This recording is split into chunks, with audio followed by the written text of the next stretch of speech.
early next week. What's up, Scott? All right, thanks, Talon. The Bucs got the dramatic win on Sunday over the Browns, but it came at a significant cost. Quan Alexander will need season-ending surgery on his knee after tearing his ACL in the game. The Pro Bowler is headed to now the injured reserve, along with fellow linebacker Jack Sitchie, who suffered the exact same injury yesterday. Now, Alexander, of course, is a major piece on this defense. He was playing well on Sunday, too. You see number 58 in the middle of the screen, red circle here as we draw it around him. Blitzing the quarterback when his left knee gives way. He left the field under his own power, but he will be missed on the field without doubt. Dirk Cutter says the news was hard for the locker room to take. Quan came out of the training room right about the time that we were getting ready to go back on the field, and so it was emotional. You can tell that the guys really care, and Quan talked to the team there for a couple minutes right as we were going back on the field.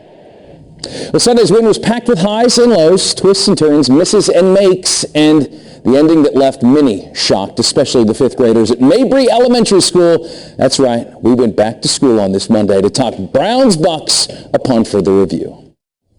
Hello, Mrs. Tattlebaum's class. How are we? Who watched the Bucs game? Near the very end, it was 23-23. I thought they would lose for a second, and then they For just a second. Yeah, just for a second. Like a momentary fleeting second. Yeah. And then I thought, yeah, they're going to win. They've got this. Yeah. I think it was amazing. It was surprising. Well, I think our offense was terrible.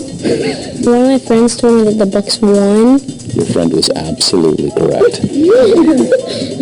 26-23 in overtime. Really? Did you think it was going through? No.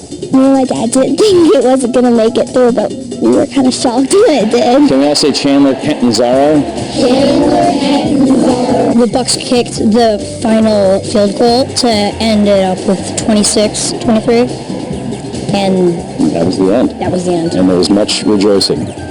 Exactly. I was sitting there in shock. It was actually quite cool because they were able to kick it really far. Did you know that is the longest kick in overtime history in the NFL? Wow. Yeah, that's exactly. How long do you think 59 yards is? That's probably somewhere close to 170. My goodness, you're a smart guy. You ace all your math classes? Yes. And modest. What did Baker Mayfield do? He just stood there in shock and bent down in shock. Yeah, he couldn't believe it. Man, that is good. That is good. Show me what Baker Mayfield looked like after that one went through. There's one. There's two. Oh, no. Here we go. Before I go, how can we multiply a fraction by a fraction? The denominator can be, you can do 1 times 8, which equals 8, and then, the rest. So. I'm going to give the Baker Mayfield look. My brain hurts. I don't know. You guys are so smart. Thank you. Thank you, Mrs. Wynn's class. You too. So, Mrs. Wynn's class. We went to Mrs. Wynn's class. We went to Mrs. Tattlebaum's class. So kudos to all the kids in this class and the teachers that put up with us today. But they were awesome, and I thought they described the game perfectly. Especially with Baker's reaction. They had that down pat. That was hysterical. That was awesome. Okay. And explain fractions to us again real quick. Yeah, I have to go back to it. Google it. Soon you can take a little trip back in time and get this.